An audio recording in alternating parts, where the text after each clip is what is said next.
Now, in question 18, we are asked to describe how a magnet can be demagnetized using the electrical method, demagnetization. At this point, you know that obviously we use alternating current. We must use a coil, pass alternating current in that coil. First of all, put the coil facing in the east-west direction. Then put the bar magnet inside the coil.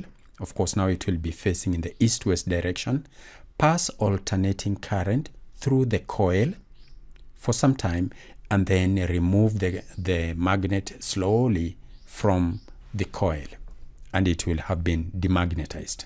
How do we test whether it has been demagnetized or not? We simply need to suspend it, and if it has been demagnetized, it will point in any direction when it comes to rest. But if it has not been demagnetized, it will point in the north-south direction of the earth. So these are the points that you need. A 12-volt AC voltage is connected in series with a solenoid, which is placed with its axis pointing east-west. So you need not state the actual value of the voltage that you connect there. Just mention that you connect alternating voltage to the coil, and the coil is pointing in the east-west direction. The bar magnet is to be demagnetized is placed inside the solenoid and the alternating current switched on. After a few minutes, it is withdrawn slowly from the solenoid, and when suspended freely, it does not settle in any particular direction. This shows that it has lost its magnetism. And this is a diagram that shows that, because sometimes we are asked to illustrate or to explain using a diagram. So I've included a diagram there that you can be able to study and see how you can replicate the same. Let's look at part B.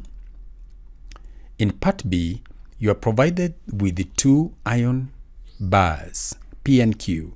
One of the bars is magnetized while the other is not. Explain how the magnetized bar can be identified without using a magnet or a magnetic material.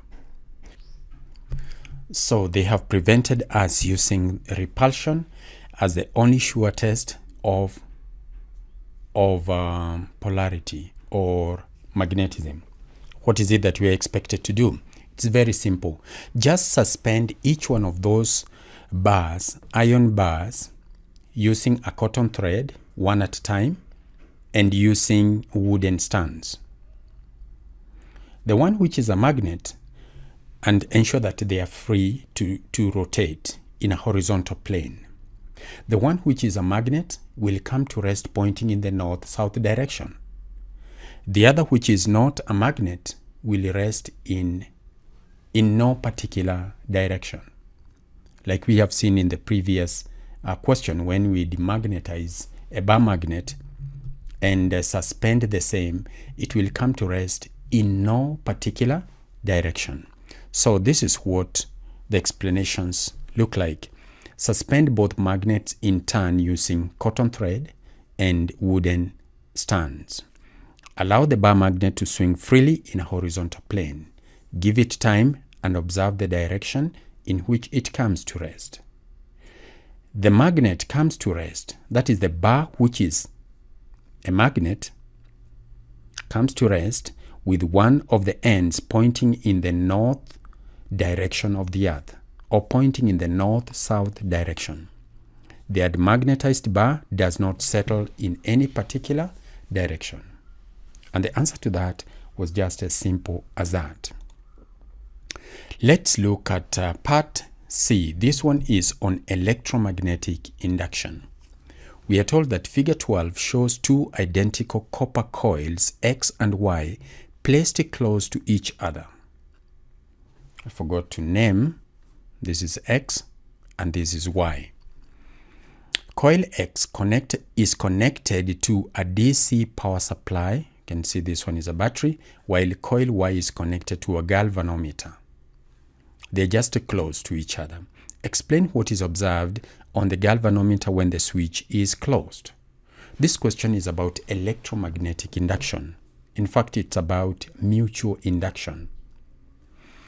When the current in coil X is switched on, that current takes time to grow or to build or to increase from 0 to a maximum value. When it builds from 0 to a maximum value, the magnetic field in the coil, because now that coil, which is carrying current, is an electromagnet, the magnetic field is going also to build outwards. It's going to increase. It's going to change. That changing magnetic field in coil X is going to cut the turns of coil Y. What will happen when that changing magnetic field cuts the coils of turn Y, of coil Y? It's going to induce an EMF in coil Y. And because the ends of this coil are connected together via a galvanometer, that induced EMF will cause induced current to flow through the galvanometer. Hence, the galvanometer will deflect. Now, when that current in coil X reaches maximum value, the magnetic field due to it does not change. So there is no more electromagnetic induction in coil Y. No more EMF is being induced in coil Y. And therefore, the pointer comes back to the center of the scale, or it comes back to 0, because galvanometers usually have got a pointer at the center of the scale. So it can deflect in one direction, come back, deflect in the opposite direction, and then come back. But this time, it just deflects in one direction and then comes back. That is the explanation we are asked to give. So first of all, we make the observation that the galvanometer deflects to one side and then comes back to 0. And then the explanation is as I have described. So over here, I've given you quite a detailed explanation. In the exam, you might want to think about the most important points, because the space may not be enough for you to write a lot. When you're given questions with explanations and bulk marks as given there, you've got to think about each of the points that you mention earns you a mark. For example, an observation will earn you 1 mark. The galvanometer deflects in one direction and comes back to 0. That would be 1 mark. When the switch is closed, current in coil 1 increases from 0 to a maximum value.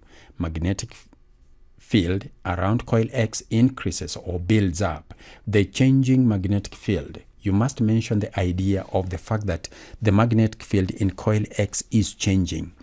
The changing magnetic field in X cuts the turns of coil Y, inducing an EMF in it, which in turn causes an induced current to flow. Then, hence the deflection of the galvanometer, because it detects this induced current. When current has reached maximum value, the magnetic field does not increase any further. There is no more EMF induced, hence no induced current in coil Y. The deflection therefore falls back to 0. That one is a detailed explanation. If you can be able to summarize it, the better. And remember, in situations where you were asked to write down factors or explanations, something like that, it's important that you make your handwriting to be legible. Don't make your handwriting to be difficult for the examiner to read. For my case here, I just typed this answer, and that is why it appears to be so neat. But for you, you will be writing with your hand. So ensure that your handwriting is as clear as possible. So let's look at part 2 of C, where we are asked to state what is observed on the galvanometer when the switch is opened. When the switch is opened, we find that the galvanometer deflects in the opposite direction and then comes back to 0. The idea of deflecting in the opposite direction is important. Okay? So, it deflects in the opposite direction and then comes back to 0. Let's look at part 3, State what is observed on the galvanometer if the number of turns in coil Y is doubled. Again here, we're going to see that the deflection of the galvanometer will be doubled, or it will increase.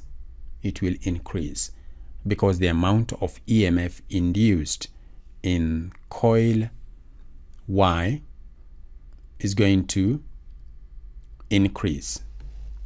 It is the amount of the deflection of the galvanometer will be doubled because the induced EMF has been doubled. The induced EMF has been doubled. So this one is supposed to be for just 1 Mach. Yes, just 1 Mach. This one should be for 1 Mach. State what is observed on the galvanometer if the number of turns in coil Y is doubled. Yes, the deflection of the galvanometer will be doubled. So that's it about question 18. Let's go to question 19.